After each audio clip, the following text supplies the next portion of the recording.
আমি একে একে নাম ধরেই বলতে পারি, কিন্তু আমি বলবো না, শুধু বলবো আপনারা ভালো হয়ে যান, না হলে সাংবাদিকদের পাশে জনগণ নেমে আসবে, সাথে শিক্ষার্থীরাও নেমে আসবে। শিক্ষার্থীরা এতদিনের অন্যায় জুলুমের বিপরীতে একটি স্বাধীন রাষ্ট্র আমাদেরকে উপহার দিয়েছে, তারা আরেকটি স্বাধীন অরাত লাগিয়েছে, এই প্রেস ক্লাবকে সাংবাদিকদের বিরুদ্ধে কাজে লাগিয়েছে। এই প্রেস ক্লাব ছাড়া অন্য কেউ এই প্রেস ক্লাবের সদস্য ছাড়া অন্য কেউ সাংবাদিক নয় এমন তকমা লাগিয়েছে। তাদেরকে বলতে চাই, আমি তাদের মধ্য থেকে যারা এখনো নিজেদের তাদেরকে অবাঞ্ছিত বয়কট করার আগে নিজেদের শুদ্ধ করে নিন, শুদ্ধ হয়ে সাংবাদিক হিসেবে সাংবাদিকদের পাশে এসে দাঁড়ান।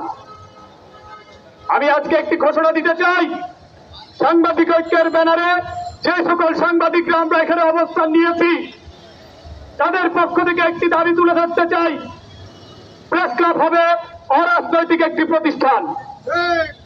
প্রেস ক্লাবে কোন দলীয়করণ চলবে না। সাংবাদিকের সবচেয়ে বড় পরিচয় সে একজন সাংবাদিক, তার কোন দলীয় পরিচয় থাকতে পারে না। এই প্রেস ক্লাব কোন দলীয় কার্যালয় নয়। এই প্রেস ক্লাবকে আগামীতে কোন দলীয় কার্যালয় পরিণত করতে দেবে না বৈষম্য বিরোধী সাংবাদিক ঐক্যের সাংবাদিকেরা।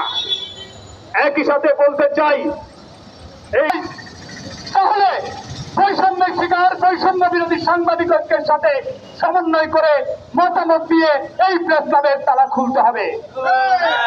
তা না হলে বৈষম্যের শিকার সাংবাদিকেরা সেটি যে পক্ষই হোক না কেন তাদেরকে শক্ত হাতে প্রতিহত করবে। 16 বাংলা টিভি, আবহমান বাংলার মুখপাত্র।